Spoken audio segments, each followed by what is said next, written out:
Bonjour, je suis Séverine Barbier, la fondatrice de l'hypnose transpersonnelle et psychopraticienne en maïeusthésie. Si ce contenu vous plaît, abonnez-vous et partagez. Belle écoute.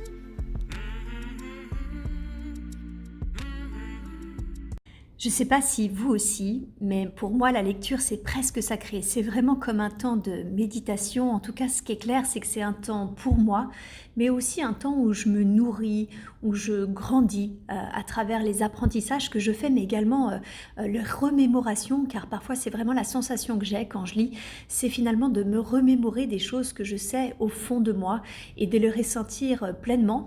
Et puis parfois c'est des confirmations de choses que je vis au travers de certaines expériences spirituelles. Et aujourd'hui, j'avais à cœur de vous partager les 10 meilleurs livres que j'ai lus. Ça a été extrêmement difficile car je suis vraiment très grande lectrice et de fait, il a vraiment fallu que je restreigne mon choix. La première, peut-être l'un des livres qui m'a le plus marqué, c'est Âme courageuse de Robert Schwartz. Âme courageuse, c'est vraiment l'histoire des sessions prénatales, c'est-à-dire de nos âmes qui déterminent dans le détail ce qu'elles souhaitent expérimenter sur Terre pour justement évoluer. Le second livre, qui était aussi au début de mon parcours, c'est À l'écoute de votre guide intérieur de Sophie Gage-Mettet, qui donne tout un tas de conseils vraiment extraordinaires justement pour être à l'écoute de ce que j'appelle moi notre conscience supérieure, cette petite voix qui cherche toujours à nous diriger vers ce qui est le mieux pour nous.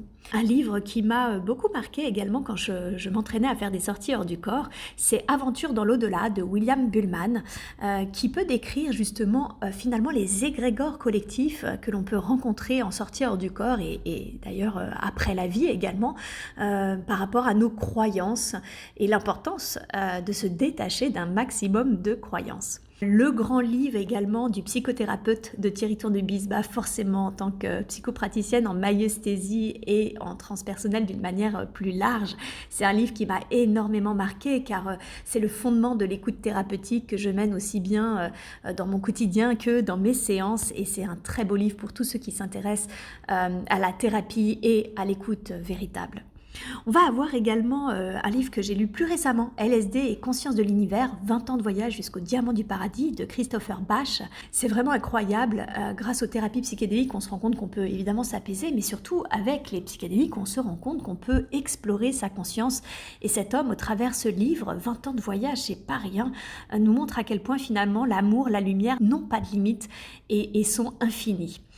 Un autre bouquin que j'ai adoré, c'est Messages des hommes vrais au monde mutant, une initiation chez les aborigènes. Ça montre justement ce qu'était vraiment la communauté, les peuples, quand ils étaient complètement ancrés dans la terre et en lien justement avec les dimensions plus subtiles. C'est un très beau livre, très émouvant également, je vous l'avoue. On a également L'art d'aimer d'Erich Fromm. J'ai adoré ce bouquin car on a l'impression que aimer, c'est quelque chose de très facile, mais en fait, pas tant que cela. Et ce bouquin, je dirais pas qu'il n'est pas accessible facilement, mais voilà, il demande une certaine concentration et pourtant c'est presque de la poésie. C'est d'une richesse pour tous les amoureux de l'amour, pour tous ceux qui veulent voir justement leur relation de couple s'améliorer. On a l'un des premiers bouquins de développement personnel que j'ai lu, L'art de la simplicité. Ce bouquin, quand j'ai lu ce livre, c'était juste avant que je déménage en Australie et je me rappelle avoir fait 5 sacs poubelles de fringues, de sacs à main, de chaussures, de breloques, bref. Ce jour-là, j'ai vraiment simplifié ma vie et j'ai adopté justement un style de vie et une décoration beaucoup plus minimaliste. Et c'est vrai que maintenant, dans ma vie, soit c'est de l'art, soit tout simplement c'est des objets qui doivent être beaux et surtout fonctionnels. On va avoir aussi le livre d'Elizabeth H, Initiation, qui m'a fait réaliser vraiment que la dualité n'existait pas tant que ça, qui est vraiment, ça faisait partie de la vie. Et surtout, elle raconte son histoire au travers de 2 incarnations, celle actuelle, mais également celle dans une civilisation plus ancienne. Donc c'est vraiment 2 vies pour une seule âme et elle raconte à quel point finalement aucune importance de ce que l'on pourrait croire être un échec dans une incarnation. On a toujours, la vie nous offre toujours la possibilité de revenir à la compréhension de qui l'on est vraiment. Et enfin, puisque j'ai promis de me limiter à 10, j'ai envie de vous parler de la trilogie complète de Conversations avec Dieu. C'est un bouquin qu'on m'a offert très jeune, que j'ai pas du tout lu, car quand j'avais commencé à lire ce livre, je me disais mais mon Dieu, qu'est-ce que c'est que ce truc? J'étais absolument pas prête. Et finalement, j'ai peut-être lu ce livre 10 ans plus tard. Et aujourd'hui, je le relis avec délice, avec mon conjoint. Et il est vrai que ça vient confirmer tout ce que nous vivons en expérience, tout ce que je vis en samadhi. C'est une trilogie, même je crois qu'il y a un 4e qui est sorti, que j'ai pas encore lu. Mais vraiment, ce sont des livres d'une puissance et d'une richesse incroyable, vraiment à lire et à relire. Voilà, et vous, dites-moi, quels sont vos livres préférés? Parlez-moi un peu de vos bouquins et en commentaire, mais également de la raison pour laquelle ce sont vos livres préférés. À très vite.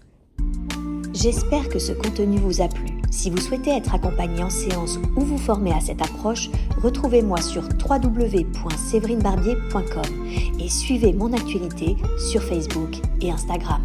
À bientôt.